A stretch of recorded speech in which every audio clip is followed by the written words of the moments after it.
Hello everyone, स्वागत है आपका मेरे यूट्यूब चैनल में। आज की क्लास में हम क्या पढ़ेंगे? सिंपल इंटरेस्ट और कंपाउंड इंटरेस्ट का जो भी है प्रीवियस ईयर क्वेश्चंस का ये सेकंड लेक्चर हुआ। ठीक है, अगर आपने पहला लेक्चर नहीं देखा है तो लिंक डिस्क्रिप्शन में होगा, आप वहां से जाकर देख सकते हैं। ठीक है, तो पहला क्वेश्चन करते हैं।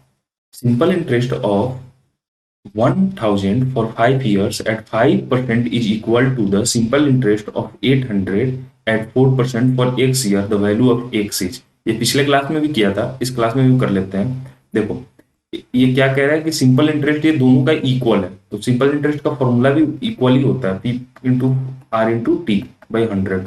अब देखो, ये सभी हमें दिया हुआ है, प्रिंसिपल दिया हुआ है, रेट दिया हुआ है, टाइम दिया हुआ है, और एक में हमें क्या दिया हुआ है? टाइम नहीं दिया हुआ है, और वही हमसे पूछ रहा है।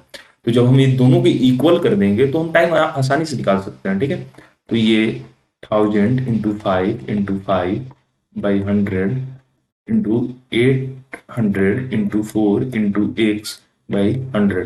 100 से 100 कट आउट हो जाएगा, और ये हो जाएगा क्रॉस मल्टीप्लीकेशन जब हम करेंगे तो 1000 into 5 into 5 by 800 into 4। इसको हम कट करते हैं तो ये हमारा कितना आ जाएगा? ये हो जाएगा 2, ये हो जाएगा 5, ये हो जाएगा हमारा 125/16। तो जब इसको आप सॉल्व करोगे तो कितना आ जाएगा? क्वेश्चन 8 का डी। ठीक है, आप इसको सॉल्व करके देख लोगे। ठीक है, क्वेश्चन 9 पे चलते हैं। An amount becomes it's 3 time in 20 years, what is the rate of simple interest? ठीक है, अब क्या हो रहा है कि ये क्वेश्चन पिछले क्लास में किया था। मान लो कि 100 रुपए जो है वो 20 साल में कितना हो जा रहा है? 300। ठीक है, मतलब 3 टाइम हो जा रहा है। ठीक है, टाइम हमारे पास कितना है? 20 years, और हमसे रेट पूछ रहा है। ठीक है, यहाँ से हम सिंपल इंटरेस्ट निकालेंगे तो कितना आ जाएगा हमारा? 200, क्योंकि पहले 100 था, बाद में 300 हो जा रहा है, तो 200 सिंपल इंटरेस्ट हो जाएगा। तो हमसे रेट पूछ रहा है, तो रेट का मैंने बताया था, एसआई को ही जब आपने कन्वर्ट करोगे तो रेट का आ जाएगा हमारे पास, ये आ जाएगा पी इंटू टी, और ऊपर में हो जाएगा हमारा आर हट जाएगा, तो हमारा क्या हो जाएगा? SI into 100। एसआई कितना आ जा रहा है? 200 into 100। प्रिंसिपल अमाउंट कितना है? 100 इंटू टाइम कितना है? 20 है। 100 से 100 कट हो जाएगा, ये हो जाएगा कट, तो 10 ईयर 10 आ जाएगा, मतलब हमारा रेट कितना होगा? 10%। ठीक है, तो क्वेश्चन 9 का क्या होगा? बी।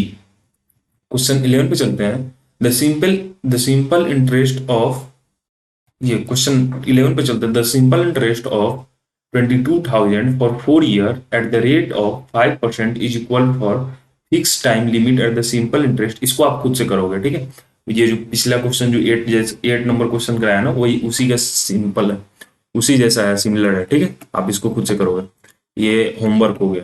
आप इसको करके अब मुझे कमेंट बॉक्स में बताओगे कि आपसे हुआ कि नहीं। ठीक है, क्वेश्चन 12 पे चलते हैं। क्वेश्चन 12 क्या कहता है? प्रिंसिपल दिया हुआ है, रेट दिया हुआ है, टाइम दिया हुआ है, और हमसे पूछ रहा है कि इसमें से करेक्ट क्या होगा। ठीक है, तो यहाँ हमें क्या क्या ऑप्शन में दिया हुआ है? सिंपल इंटरेस्ट दिया हुआ है और कंपाउंड इंटरेस्ट दिया हुआ है। सिंपल इंटरेस्ट पहले हम निकाल लेते हैं। ठीक, सिंपल इंटरेस्ट कितना होगा?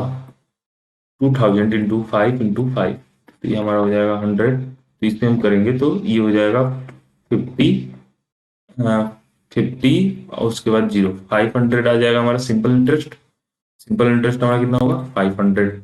और हमारा ये कंपाउंड इंटरेस्ट नहीं पूछ रहा है। ठीक है, ये हमसे पूछ रहा है, ये हमसे पूछ रहा है कि प्रिंसिपल अमाउंट और प्रिंसिपल अमाउंट, ठीक है, और प्लस सिंपल इंटरेस्ट जब जोड़ देंगे तो कितना आएगा? तो हमारा कितना आ जाएगा? 2500, मतलब कंपाउंड इंटरेस्ट ही पूछ रहा है, तो ये कितना आ जाएगा? क्वेश्चन 12 का ए ऑप्शन हो जाएगा। ठीक है, simple interest of 50,000 for 6 month at the rate of इतना पर एनम, तो इसका सिंपल इंटरेस्ट कितना होगा? सिंपल है, फॉर्मूला लगा दो बस। प्रिंसिपल अमाउंट इंटू 6 मंथ का क्या होगा? 1/2 ईयर्स। ठीक है, और ये हो जाएगा 5/2, मतलब 100 into 2 into 2। ठीक है, अब इसको आप कट करोगे, ये क्या हुआ? ये टाइम को मैंने 1/2 क्यों लिखा? 6 मंथ दिया हुआ है, तो 6/12 आप करोगे तो 1/2 आ जाएगा, और इसको जब आप सॉल्व करोगे तो 5/2 हो जाएगा। तो आप इसको जब सॉल्व करोगे, मैं इसे मिटा देता हूँ, ये हो जाएगा 1/2। ठीक है, ये हमारा कितना था? 1/2। ठीक है, जब इसको आप सॉल्व करोगे तो आप तो प्लीज लाइक, सब्सक्राइब और शेयर। धन्यवाद।